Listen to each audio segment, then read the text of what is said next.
ना संघर्ष ना तकलीफ तो खाक मजा है जीने में। बड़े बड़े जब तूफान ढल जाते हैं, जब आग लगी हो सीने में। ठीक है, तो आइए दोस्तों, आपका हमारे वीडियो में स्वागत है। देखिए, आइए चटपटे और मज़ेदार तरीके से आपको जी के या फिर भूगोल के बारे में बताया जाएगा। ठीक है ना, आप हर वीडियो को देखिए। मैंने ये कह रहा हूँ कि हमारा वीडियो बहुत अच्छा है, मैं बहुत अच्छे तरीके से पढ़ा रहा हूँ, ये नहीं कह रहा हूँ। आप हर वीडियो को देखिए। जिस प्रकार आप समोसा खाते हैं उसमें चटनी ना हो तो कैसा लगता है, ठीक है ना, उसी प्रकार आप भी क्या कीजिए कि हर वीडियो को देखिए। हर वीडियो को देखने के बाद एक चटनी की और चटपटा की तरह हमारा वीडियो भी एक नज़र देख लीजिए। और हमारे वीडियो को अगर नहीं देख रहे हैं तो आपको बहुत ही नुकसान होने वाला है। ठीक है ना, आइए देखते हैं। यानी कहने का मतलब ये है कि हर वीडियो देखने के बाद आप एक नज़र इसको देख लेंगे तो आपका क्या हो जाएगा, रिवाइज जाएगा। मैं इसी एक लेक्चर के माध्यम से क्या कर रहा हूँ, आप लोग को समझाऊंगा। यानी आपका जो भारत का भूगोल है, भारत की क्या है, आपका भारत का ये जो फिगर है, भारत के बारे में हर एक पॉइंट बता दूंगा जो आपके प्रतियोगी परीक्षाओं में क्या करता है, पूछता है। ठीक है, तो आइए 2-4-10 मिनट का वीडियो होगा और बहुत ही जबरदस्त तरीके और अच्छे तरीके से पढ़ाया जाएगा। ठीक है, तो आइए स्वागत करते हैं, आइए शुरू करते हैं। ठीक है ना, आइए देखते हैं, ये भारत हो गया। आइए पहले हम लोग चलते हैं कि भारत की लंबाई कितनी है। ठीक है ना, भारत की यहाँ से यहाँ तक लंबाई कितनी है। तो भारत की लंबाई ऐसे हो जाएगी 32-14 कितना है, किलोमीटर है। 32-14 किलोमीटर लंबाई होगी। अब देखिए भारत की चौड़ाई क्या है, ऐसे करके ऐसे चौड़ाई होगी, यहाँ से यहाँ तक चौड़ाई। ये अब चौड़ाई कितनी है, तो आपका 29-33 किलोमीटर है। ठीक है ना, भारत की लंबाई हो गया आपका 32-14 किलोमीटर और भारत की चौड़ाई क्या हो गई, 29-33 किलोमीटर। क्लियर है। अब देखिए, और भाई भी क्वेश्चन पूछता है, चौड़ाई या लंबाई पूछता है तो पूछता है। ये भी क्वेश्चन पूछता है कि भारत के बीचों बीच कौन सी रेखा होकर गुजरती है। ये देखिए कर्क रेखा है, भारत के बीचों बीच होकर गुजरती है ना, यहाँ से लगता है आपका त्रिपुरा से। यानी भारत के बीचों बीच होकर एक रेखा गुजरती है, उस रेखा को क्या कहते हैं, कर्क रेखा कहते हैं। क्या कहते हैं, कर्क रेखा। ठीक ना, इसको कर्क रेखा कहते हैं। कर्क रेखा कितने राज्यों से होकर गुजरती है, तो मेरे दोस्तों एकदम अच्छे तरीके से ध्यान से देखिएगा। कोई ट्रिक नहीं, ट्रिक से याद करेंगे भूल जाएंगे। ट्रिक को कुछ नहीं याद करना है। ये नहीं कि मित्र पर गमछा झाड़ तो दोस्त पे गमछा झाड़ तो उनके पे गमछा झाड़, किसी पे गमछा नहीं झाड़ना है, अपने आप गमछा झाड़ना है, अपना ही गमछा स्वयं झाड़ो। ठीक ना, आप झाड़ते हैं कैसे, यानी कुछ नहीं करना है आपका। देखो यहाँ से अच्छे तरीके से क्या करना है, इसको पढ़ लेना है। और कैसे पढ़ेंगे आइए बता रहे हैं। देखिए, इसको फिगर के माध्यम से क्या करेंगे, अच्छे तरीके से पढ़ेंगे। कैसे पढ़ेंगे, यहाँ पे देखिए गुजरात है, गुजरात को तुम जानो, गुजरात रहेगा आपका। यहाँ पर मध्य प्रदेश है, बगल में मध्य प्रदेश है, तो गुजरात मध्य प्रदेश, यहीं पर राजस्थान है, गुजरात राजस्थान मध्य प्रदेश। ठीक है ना, यहीं पर छत्तीसगढ़ है, छत्तीसगढ़ भी आपको क्या करेगा, कर्क रेखा में शामिल हो गया। आपका यहीं पर झारखंड है, क्या है, झारखंड है। तो यानी गुजरात, राजस्थान, मध्य प्रदेश और झारखंड, और छत्तीसगढ़, झारखंड और वेस्ट बंगाल हो गया। ठीक है, और यहाँ पर त्रिपुरा है और यहाँ पर क्या है, मिजोरम है। आपके ये 8 राज्य हैं, 8 राज्य कर्क रेखा से होकर गुजरती है। ठीक ना, जो कर्क रेखा है 8 राज्यों से होकर गुजरती है। क्लियर हुआ, यानी गुजरात, राजस्थान, मध्य प्रदेश, छत्तीसगढ़, झारखंड, वेस्ट बंगाल यानी पश्चिम बंगाल और त्रिपुरा और मिजोरम। याद रखिएगा एकदम अच्छे तरीके से, मन में इसके कंसेप्ट को एकदम बिठा लीजिएगा। इसी तरह फिगर बनाइएगा, जैसे मैं इनपुट किया उसी तरह इनपुट कर लीजिएगा। 2-3 बार इनपुट कर लेंगे, एकदम दिमाग में सेट हो जाएगा। आइए देखते हैं, कभी कोई पूछता है कि भारत के उत्तरी छोर का नाम क्या है। उत्तरी छोर, लास्ट का बिंदु जो होता है उसे क्या कहते हैं, छोर कहते हैं। आइए देखिए, मेरा जो हाथ है ये क्या हो गया, ये मेरा छोर हो गया। ये अब क्या हो गया, कौन छोर हो गया, पूर्वी छोर हो गया। अब देखिए, ये मेरा सर है, यहाँ के ऊपर क्या, ये क्या है, छोर हो गया। ये मेरा ये छोर हो गया। उसी प्रकार छोर क्या कह सकते हैं, ऊपर वाला छोर। ठीक ना, आइए कहेंगे छोर क्या है, तो आइए देखिए छोर क्या है। तो छोर का मतलब कि कहेगा उत्तरी छोर, नॉर्थ हो गया इधर, इधर हो गया साउथ हो गया, इधर ईस्ट हो गया और इधर क्या हो गया, वेस्ट हो गया। वेस्ट यानी पश्चिम हो गया, इधर पश्चिम, उधर पूरा, इधर दक्षिण, उधर क्या हो गया, उत्तर हो गया। यानी आपका जो ऊपर होता है तो कहेंगे इंदिरा पॉइंट, इंदिरा काल होता है, सॉरी इंदिरा काल होता है कहाँ पर, आपका जम्मू कश्मीर में। ठीक ना, इंदिरा काल होता है आपका कहाँ पर, उत्तर में। यहाँ पर आपका देखिए, आपका भुज जिला है, भुज जिला के कचकारण एक स्थान है, कचकारण स्थान में आपका यहाँ पर राज सरक्रिक, यह राज सरक्रिक क्या है, आपका पश्चिमी छोर है। आपका पूर्वी छोर जो आपका अरुणाचल प्रदेश में पड़ता है, इसका नाम है वालांगू या किविथु कहते हैं या फिर वालांगू कहते हैं। तो वालांगू इस समय चर्चित नाम है। अरुणाचल प्रदेश में क्या करता है, पड़ता है। अरुणाचल प्रदेश की राजधानी ईटानगर, गुजरात की राजधानी गांधीनगर। आपका गुजरात में भुज जिला पड़ता है, भुज जिला में आपका क्या है, कच्छ का रण स्थान है, वहीं पर क्या राज सर्किल एक छोर है, उसी छोर को कहते हैं। ठीक, आइए देखिए, यहाँ पर पूछता है, यहाँ पर ये दक्षिण छोर क्या है, तो इंदिरा पॉइंट क्या है, तो यहाँ पर लिखते हैं इंदिरा पॉइंट पूछेगा। सबसे दक्षिणतम पॉइंट क्या है, तो सबसे दक्षिणतम पॉइंट देखो यहाँ पे अंडमान जो निकोबार है ना, जो लास्ट वाला निकोबार है, ग्रेट निकोबार, यहीं पर आपका उसको कहते हैं पिगमिलियन पॉइंट से याद रखिए, पिगमिलियन पॉइंट से याद रखिएगा। इंदिरा पॉइंट कन्याकुमारी में, ये कहाँ है, कन्याकुमारी में आपका पिगमिलियन पॉइंट स्थित है। ये ग्रेट निकोबार में पिगमिलियन पॉइंट है। इंदिरा पॉइंट कहाँ है? कन्याकुमारी में। और ग्रेट निकोबार में आपका क्या है?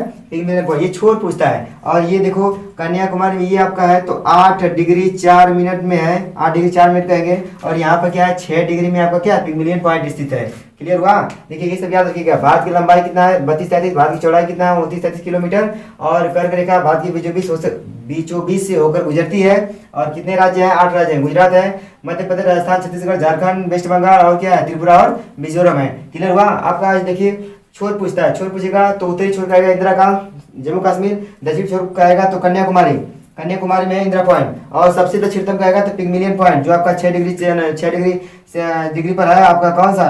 ग्रेट निकोबार में है। पश्चिम पूछेगा राज सर्फिक और पूर्व पूछेगा तो बालांगू अरुणाचल प्रदेश में स्थित है। कोई दिक्कत नहीं होनी चाहिए, ठीक है ना? एकदम अच्छे तरीके से पढ़िए, अच्छे तरीके से पढ़े, कोई दिक्कत होगा नहीं। एकदम ध्यान से देखिए। आगे देखिए पूछता है कि भारत की स्थिति क्या है? भारत की जब स्थिति पूछेगा तो भारत की स्थिति क्या होती है? देखिए भारत की स्थिति क्या है? तो आप देखो फिगर दूसरा बनाना पड़ेगा। यानी यहाँ पर देख लीजिए, आपका मान लीजिए कि ये ग्लोब है। क्या है? ग्लोब है। बीच में कौन सी रेखा है? तो 0 डिग्री रेखा है। ऊपर कौन सी रेखा है? तो कर्क रेखा है। नीचे कौन सी रेखा है? तो मकर रेखा है। ये देखो 0 डिग्री देशांतर है। इसको जो पूर्व से पश्चिम रेखा जाती है उसको अक्षांश रेखा कहते हैं। यानी ग्लोब पर पूर्व से पश्चिम खींची गई मानक रेखा उसे क्या कहेंगे? उसको कहेंगे अक्षांश रेखा। और ग्लोब पर उत्तर से दक्षिण खींची गई या मानी गई रेखा क्या बोलते हैं? तो देशांतर रेखा कहते हैं। 0 डिग्री देशांतर रेखा है। और भारत की स्थिति यहीं पर है। देखो ऐसे करके है। भारत की स्थिति क्या है? ऐसे ही है। तो क्या हो गई? ऐसे है तो यानी इधर से नीचे क्या होता है? नीचे वाला भाग हो गया साउथ, ऊपर वाला भाग हो गया नॉर्थ, इधर हो गया ईस्ट, इधर हो गया वेस्ट।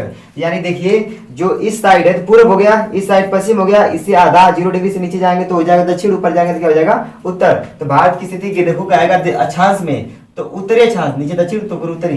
तो उत्तरी अक्षांश में है, ठीक ना? उत्तरी अक्षांश और पूर्वी देशांतर तो क्या हो जाएगा? पूर्वोत्तर।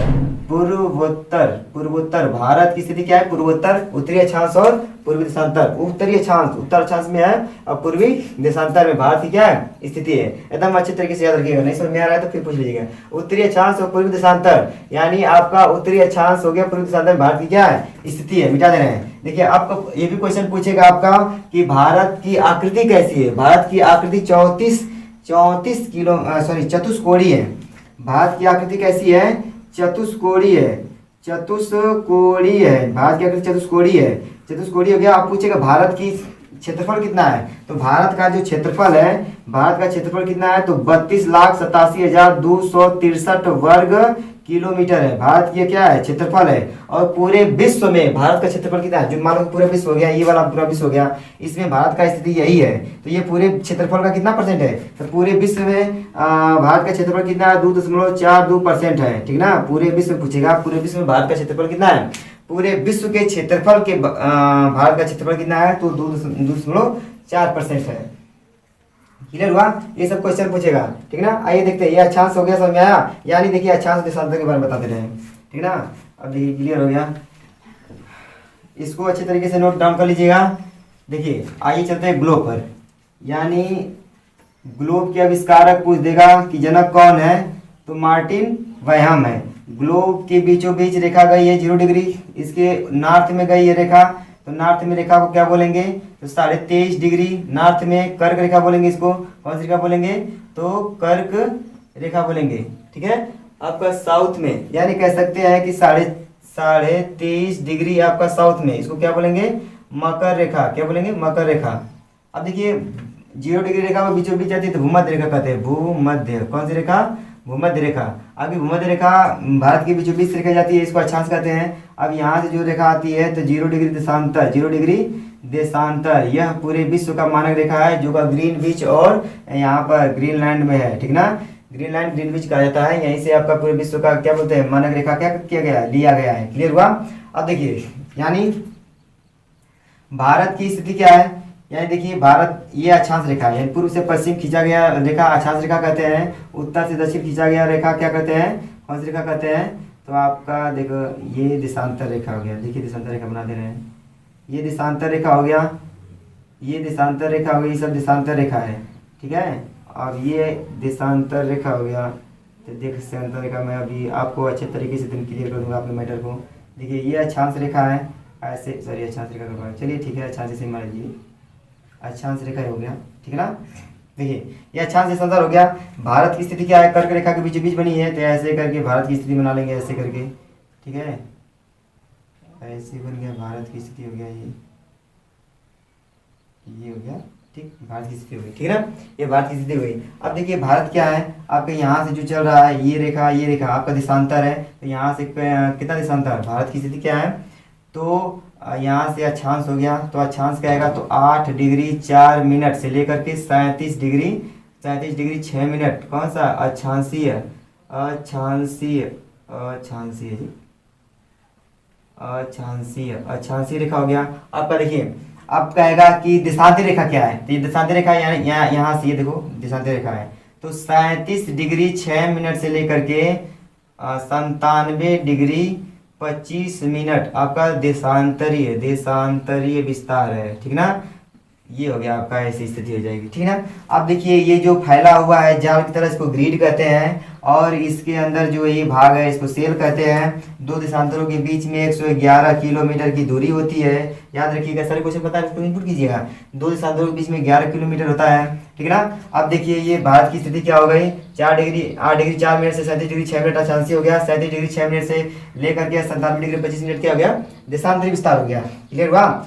अब देखिए पूछेगा कि अक्षांश रेखा की संख्या कितनी है, अक्षांश रेखा की संख्या कितनी है, अक्षांश रेखा के पूछेगा तो 79 हो गया, ठीक है ना। और रेखा नहीं पूछेगा, केवल अक्षांशीय पूछेगा, अक्षांशीय कुल अक्षांश कितने हैं, तो कुल अक्षांश 81, क्योंकि यहाँ पर जब आ जाएगा घूम, जैसे ऐसे चलेगा लाइन चलता है ऐसे चलेगा, जाते आते आते आते एकदम यहाँ पे बिंदु पे मिल जाएगा, तो बिंदु क्या रेखा कहलाती है, नहीं, तो अक्षांशीय रेखा पूछेगा तो 79, और अक्षांशीय पूछेगा तो 81 हो जाएगा, ठीक ना, 181, ठीक ना, 181, क्लियर। अच्छा देखिए देशांतर रेखा कितना है, तो देशांतर रेखा आपका हो जाएगा 360 डिग्री देशांतर रेखा हो जाएगा, ठीक ना। अब देखिए कह सकते हैं कि यह भारत के बीचों बीच, यह पूरे विश्व के बीचों बीच कह सकते हैं कि यह क्या है, कर्क रेखा मकर रेखा के बीच में जो सूर्य का प्रकाश क्या कर पड़ता है, एकदम सीधी पड़ता है, ठीक ना, और सीधी पड़ता है, इसलिए यहाँ इस क्षेत्र में क्या होता है, अत्यधिक जैव विविधता होती है। तो भारत में पूछेगा भारत में सबसे अधिक जैव विविधता कहाँ होती है, तो आपका केरल राज्य है,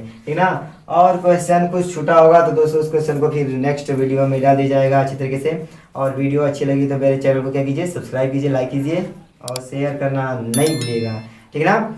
और वीडियो में कोई त्रुटि हो तो प्लीज़ कमेंट करके मुझे बता दीजिएगा, क्योंकि अच्छी तरीके से आपको मैं समझाने की कोशिश कर रहा हूँ। कोई प्रॉब्लम हो सकती है तो आप कमेंट करके क्या कर सकते हैं, बता सकते हैं। तो इस वीडियो को मेरे देखने के लिए बहुत बहुत धन्यवाद।